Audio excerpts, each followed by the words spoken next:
اللہ وحدہ لا شریک، وہ حی و قیوم کل بھی تھا اور آج بھی ہے۔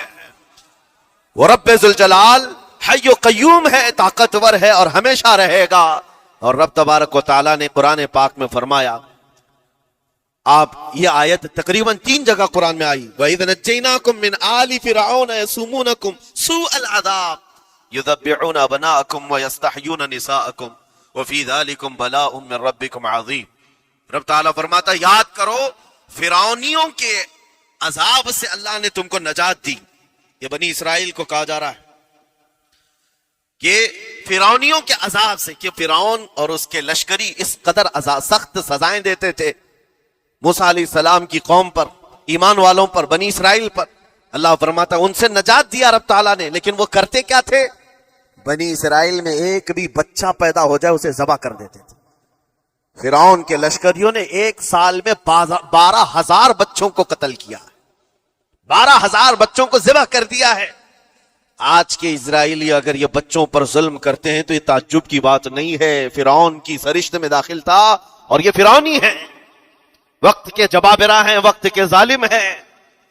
12,000 بچوں کو قتل کر دیا تھا فرعون اور اس کے لشکریوں نے، اور عورتوں کو زندہ چھوڑ دیتے تھے۔ قرآن میں اللہ تعالیٰ نے فرمایا 3 جگہ آئی آیت، لیکن اس کے ساتھ رب تعالیٰ یہ بھی فرماتا ہے یہ سخت ترین سزائیں دیتے تھے فرعونی، اللہ نے ان سے تم کو نجات دیا، لیکن یہ سزائیں کیوں دیتے تھے، یہ عذاب کیوں تھا؟ وَفِي ذَلِكُمْ بَلَاءٌ مِّن رَبِّكُمْ عَظِيمٌ۔ یہ ہے فرمان اللہ کا۔ یہاں میں یہ ٹکڑا اگر بیان کر دوں تو آج آپ کے دلوں کے اندر ایک یقین پیدا ہو جائے گا آج کے حالات کے مطابق فرعونیوں کا اس قدر سخت عذاب کیوں تھا۔ رب تعالیٰ فرماتا ہے اے مومنوں، ان تمام معاملات میں اللہ کی طرف سے تمہارے لیے بڑا امتحان تھا، یہ امتحان تھا اور وہ امتحان آج بھی ہے اور ہر زمانے میں رہے گا۔ ستیزہ کار رہا ہے ازل سے تا امروز، شرار ابو لہبی سے چراغ مصطفی، ہر زمانے میں حق و باطل کے معرکے ہوتے رہیں گے۔ لہذا آج کے دور میں یہ سب حالات جو پیدا ہوئے، مسلمانوں کو، مومنین کو ذرا برابر بھی نروس ہونے کی ضرورت نہیں۔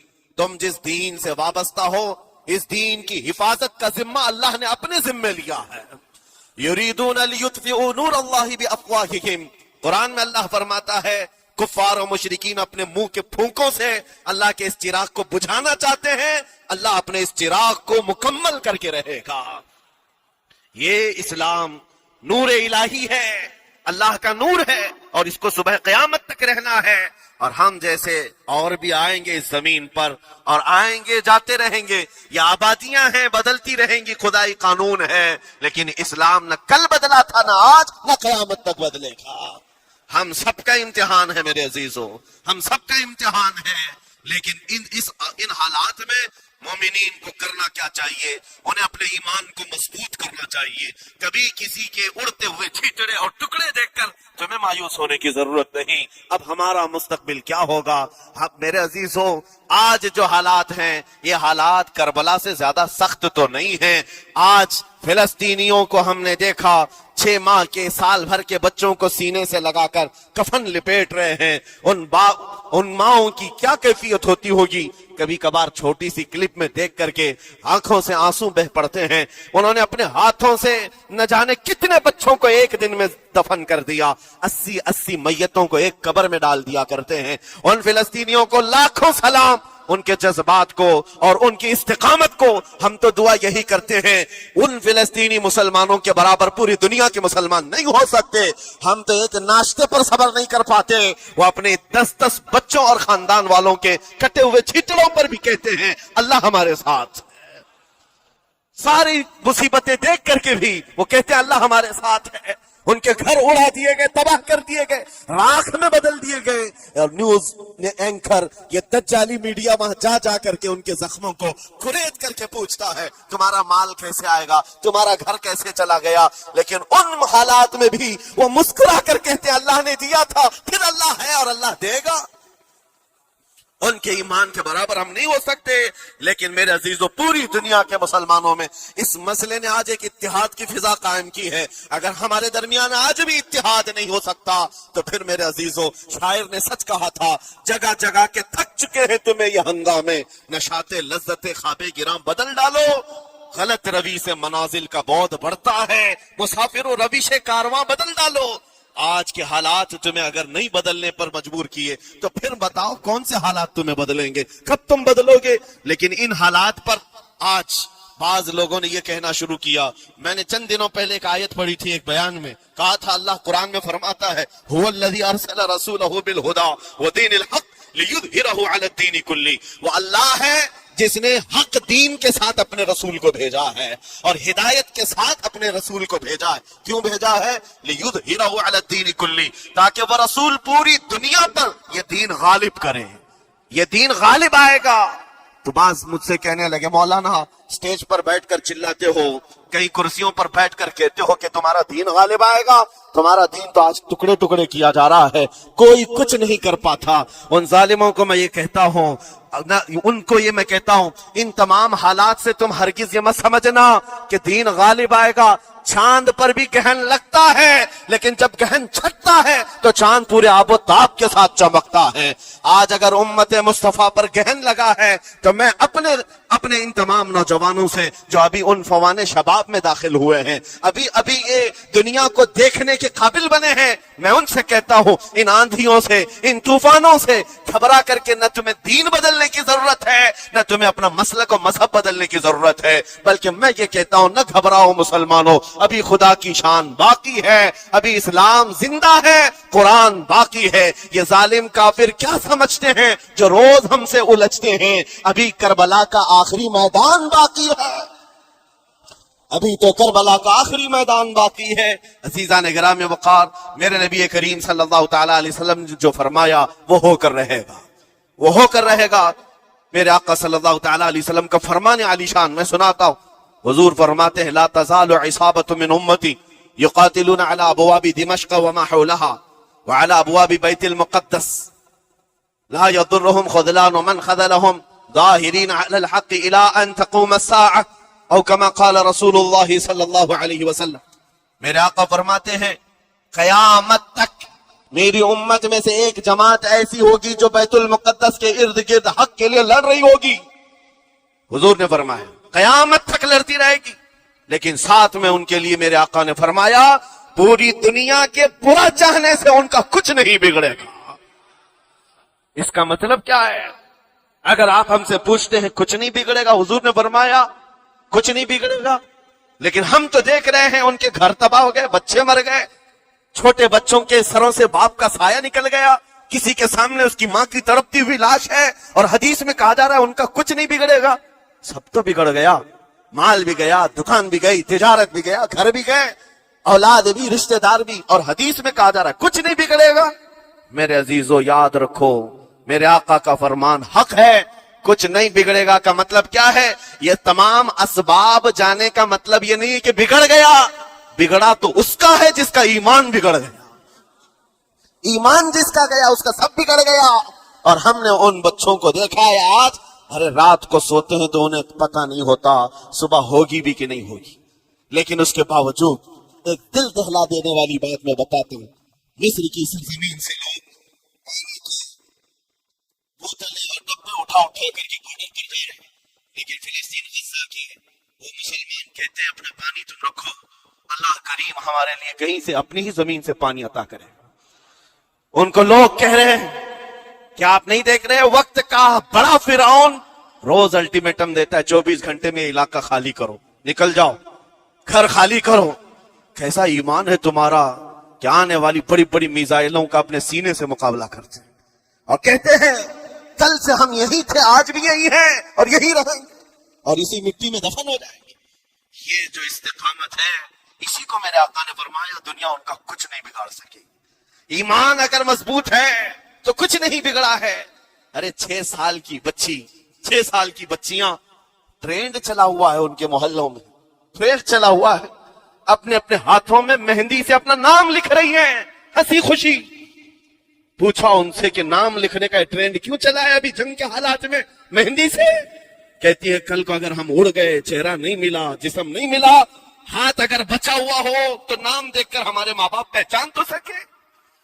شہادت کا یہ جذبہ, شہادت کا یہ جذبہ 6 سال کے بچوں میں اگر آیا ہے, یقیناً ان کے سینوں میں ایمان موجود ہے, ایمان موجود ہے۔ میرے عزیزو ذرا اپنے حالات پر ذرا توجہ کرو، مولا کریم نے ہمیں کس چیز کی کمی دی ہے؟ کون سی چیز کم آئی ہمارے گھر میں؟ ہم تو مرغن غذائیں روز کھاتے ہیں، آج ہمارے پاس ساری نعمتیں اللہ نے دی ہیں، ہم عیاشیوں کے اڈوں پر پوری رات گزارتے ہیں۔ ہمارے شہر آج جس گلی سے گزر جائیں صبح کی اذان تک یہاں گپے لگاتے ہوئے کھڑے رہے۔ اے میرے عزیزو، حالات تو ہمارے ایسے ہیں کہ کھا کھا کر کے چربیاں چڑھ گئی، ہمیں ان کا کیا احساس ہو پائے گا؟ ان کا کیا احساس ہو پائے گا جن کے ہاں پانی سے زیادہ خون دیکھا جاتا ہے، جن کے ہاں زندوں کو پکڑنے کے لیے نہیں، اب مردوں کو پکڑنے کے لیے لوگ بھی نہیں ہیں۔ عزیزان گرامی وقار، جنازہ اٹھانے کے لیے لوگ پورا دن انتظار کرتے ہیں، کوئی نہیں ہے پرسان حال۔ ان سب حالات کے باوجود میں نے ایک بچے کو بھی وہاں سے یہ کہتے ہوئے نہیں سنا کہ ہم پر بہت بڑا ظلم ہو رہا ہے، ہم کو یہاں سے نکال لو، مدد کرو، کوئی آؤ، نہیں۔ وہ سب صرف اتنا ہی کہتے ہیں جو کچھ ہو رہا ہے ہم اللہ کے پاس جا کر کہیں گے، یہ سارے معاملات ہم اللہ کی بارگاہ میں شکایت کریں گے۔ یہ ہے ایمان، یہ ہے استقامت۔ اور میرے آقا صلی اللہ تعالیٰ علیہ وسلم کے فرمان عالی شان کے مطابق ان کے لیے اتنی ہی بڑی دولت کافی ہے۔ آخر میں اتنا کہوں گا، اسرائیل کے کتے اور ظالم مل کر اینٹ سے اینٹ بجا دیں، ان کے ٹکڑے ٹکڑے کر کے راکھ کر دیں، تب بھی ہم کہیں گے فتح تو بیت المقدس کی ہی ہے، فتح تو ان مظلوموں کی ہے جن کے پاس کھونے کے لیے کچھ نہیں تھا، پھر بھی وہ ڈٹے رہ گئے۔ تمہارے پاس تو پیٹروٹ میزائل، بڑے بڑے تمہارے پاس توپ، بہت ساری چیزیں ہو کر بچوں پر، ہاسپٹل پر، نہ جانے کتنی جگہوں پر تم نے بمباریاں کی۔ مجھے حیرت ہوتی ہے پوری دنیا آج بھی خاموش تماشائی ہے۔ یہ ظلم نہیں ہے تو اور کیا ہے؟ اور جب ظلم اپنے عروج کو پہنچتا ہے اللہ کی پکڑ آتی ہے، اللہ کا عذاب آتا ہے، اور جب اللہ کا عذاب آتا ہے تو جتنے خاموش تماشائی تھے سب اس عذاب میں گرفتار ہوں گے۔ اس لیے میرے عزیزو، آپ ہم سے اگر یہ پوچھتے ہیں ہمیں یہاں بیٹھ کر کرنا کیا چاہیے، ہم کیسے کریں؟ تمہارا دل اگر رو پڑا ان کے دردوں سے، یہ بھی لکھا جائے گا، یہ بھی لکھا جائے گا۔ یہ بندہ چاہ تو نہیں سکتا تھا لیکن اپنی بھائی کے درد میں ایسا بے قرار تھا کہ اس کا کھانا چھوٹ گیا تھا، ایسا بے قرار تھا کہ اس کی نیندیں ختم ہو گئی تھی، یہ بھی لکھا جائے گا اللہ کی بارگاہ میں۔ لیکن یہاں بیٹھ کر کے ہم عیاشیوں پر عیاشیاں کریں، اپنے گناہوں سے کبھی باز نہ آئے، تو پھر میرے عزیزو ان نہت مظلوموں کے ہم بہت خطرناک قسم کے دشمن کہلائیں گے، جہاں ان کو پانی کا ایک قطرہ نہیں، جہاں ان کے لیے لقمہ نہیں، وہ کسی کا بچا ہوا کچرا کھانے پر مجبور ہے۔ اس وقت ہماری برتنیں کھانوں سے بھری ہوئی ہیں، ہماری دعوتوں میں ہمارے بچے ہوئے کھانے گٹر اور نالیوں میں بہ رہے ہوں۔ ان حالات میں میرے عزیزو پکڑ ہوگی، ہماری بھی پکڑ ہوگی۔ بدلو اپنے حالات، اٹھو وگرنہ حشر نہ ہوگا پھر کبھی، دوڑو کے زمانہ چال اپنی چل گیا۔ میں آپ سب سے یہی کہنا چاہوں گا، یہ جو حالات پیدا ہوئے ہیں پوری دنیا میں، یہ میرے آقا کے فرمان کے مطابق اندیشہ یہ لگ رہا ہے ان قریب امام مہدی کا ظہور ہونے والا ہے، امام مہدی کا ظہور ہوگا اور حالات بدل جائیں گے۔ لیکن ہم کو کسی کے آنے کا انتظار کرتے ہوئے حالات کا انتظار نہیں کرنا ہے۔ ابھی بدلو، آج بدلو، اللہ کی طرف دوڑو اور اس سے گڑ گڑا کر کہو کہ مولا کریم، ہمارے شامت اعمال، ہماری برائیوں کے سبب اگر یہ تیری پکڑ ہے، ہم توبہ کرتے ہیں تیرے دربار میں۔ جانتے ہو میرے آقا نے فرمایا، اللہ کے غضب کو اگر کوئی چیز ٹھنڈی کرتی ہے تو ایک مومن صالح کی رقت انگیز دعائیں اور اس کے نکلنے والے آنسو اللہ کے غضب کو ٹھنڈا کرتے ہیں، اللہ کے غضب کو ٹھنڈا کرتے ہیں۔ تم گڑ گڑاؤ اس مولا کی بارگاہ میں، یہ نہیں کہ اجتماعی طور پر کسی کے سامنے آپ رو دھو کر چلے گئے یا پھر آپ لوگوں کو دکھانے کے لیے کوئی سٹیٹمنٹ جاری کر دیے، نہیں، تنہائی میں بیٹھے ہو، اکیلے میں بیٹھے ہو۔ جیسے کہ کل ایک بہت اچھی چیز میں نے دیکھی تھی، ہمارے علماء نے اعلان کیا تھا پوری دنیا مل کر کے جمعرات کا روزہ رکھے، اس لیے کہ روزہ اللہ کو پسند ہے، اور افطار سے پہلے اگر کوئی دعا کرے، اول دعا ہماری ان مظلوموں کے حق میں ہو، ان ظالموں کے خلاف ہو، مظلوموں کی مدد کے لیے ہو، یقیناً اللہ کی مدد آئے گی، اور آئے گی کیونکہ قرآن بار بار کہتا ہے، الا ان نصر اللہ قریب، آگاہ ہو جاؤ، بے شک اللہ کی مدد بہت قریب ہے، اللہ کی مدد بہت قریب ہے۔ عزیزان گرامی وقار، میں انہی تمام باتوں سے اپنی گفتگو کو آج سمیٹتا ہوں۔ آج کے ان حالات میں آپ کی ذمہ داری ہے اپنے ایمان پر مضبوطی سے جمے رہو، استقامت۔ بعض لوگوں کو آج یہ لگتا ہوگا کہ وہاں حالات بگڑے ہیں تو یہ مسلمان کیا کریں گے؟ کیا کریں گے؟ ہم کیا کرنے والے؟ ویسے ہی ہم ختم کیے جا چکے، ٹکڑے کیے جا چکے، ہم کچھ کرنے بس تم اپنی زندگیوں بدلو، نشہ سے باز آ جاؤ، اور جتنے خرافات ہمارے محلوں میں آئے اس سے نکالو۔ اللہ کا عذاب آتا ہے، اللہ کی رحمتیں روٹ جاتی۔ ایک بار ہم بدل لیے تو مولا کریم اپنی رحمتوں کے سائبان فرما دے گا ہم پر، اور بس ہماری تمنا یہی ہے۔ اللہ کریم کی بارگاہ میں دعا ہے، قدیر و جبار خدا کہنے سننے سے زیادہ ہمیں عمل کی توفیق عطا فرما۔ اے رب کریم احسن الخالقین، ہم سب اپنے گناہوں سے سچی توبہ کرتے ہیں مولا۔ ہمارے گناہوں کی وجہ سے اگر تیری سخت پکڑ ہے تو مولا تو اپنے غضب کو ٹھنڈا فرما دے، تو اپنے غضب کو ٹھنڈا فرما دے مولا، تو اپنے غضب کو ٹھنڈا فرما دے۔ اے کریم خدا، تیرے حبیب کی امت تڑپ رہی ہے، اور ہر جگہ مولا ظلم و ستم کا نشانہ ان غریب مظلوموں کا بنایا جا رہا ہے جن کے پاس ایک وقت کا کھانا بھی باقی نہیں رہا۔ مولا تو اگر مدد نہیں کرے گا تو کون مدد نازل فرمائے گا؟ اے رحمان، ہمارا عقیدہ ہے تو ہی وہ خدا ہے جو ابابیلوں کو بھیج کر ابرہہ کو ہلاک کیا، تو ہی وہ خدا ہے جو بدر میں اپنے نبی کے لیے 5000 فرشتوں کو اتارا ہے مولا، تو ہی وہ خدا ہے جو یونس علیہ السلام کو مچھلی کے پیٹ سے زندہ سلامت نکالا، تو ہی وہ خدا ہے جو ابراہیم علیہ السلام کو بھڑکتی ہوئی آگ سے زندہ محفوظ فرمایا۔ اے قدیر و جبار خدا، کل بھی تو حی و قیوم تھا، آج بھی اور ہمیشہ رہے گا۔ ہمارے اس عقیدے کی لاج رکھ لے، اور غیب سے مولا تو اپنی مدد نازل فرما، اپنی مدد نازل فرما، امت مصطفیٰ کے لیے خیر فرما، ہم سب کو امن و امان عطا فرما۔ اے رب کریم، ان ظالموں کو کیفر کردار تک پہنچا دے، مظلوموں کو مولا امن کی سانس عطا فرما۔ ہماری خوشیاں اگر لکھی ہوئی ہے اے رب قدیر، ہماری خوشیوں میں سے ان کو یہ تقسیم فرما دے۔ اے اللہ، ہماری حصے کی خوشیاں انہیں تقسیم فرما دے۔ اے رب کریم، ہمارے امن و سکون کو ان کے درمیان تقسیم فرما دے۔ اے اللہ، ان بلکتی ہوئی ماؤں کی آوازیں ہماری نیندیں اڑا چکی ہیں مولا، ان بچوں کے زخمی چہرے مولا بار بار ہماری آنکھوں کو ترساتے ہیں مولا۔ کب تک یہ تیری آزمائش ہوگی؟ کب تک یہ امتحان ہوگا؟ اے قدیر و جبار خدا، تجھے تیرے حبیب کی نالین کا واسطہ ان سب کو ظلم و ستم سے آزاد فرما دے۔ اے اللہ، ظلم و ستم سے آزاد فرما، امن و امان عطا فرما، خیر و سلامتی عطا فرما، ہمارے اس ملک عزیز ہندوستان کو امن و امان کا گہوارہ بنا دے۔ اے اللہ، ہم سب کو محبت و آشتی کا پیغام اور الفت و محبت کے ساتھ جینے کی توفیق عطا فرما مولا۔ ہماری دعاؤں کو حضور کے صدقے قبول فرما۔ وصلی اللہ تعالی علی خیر خلق محمد وآلہ واصحابہ اجمعین، وآخر دعوانا الحمدللہ۔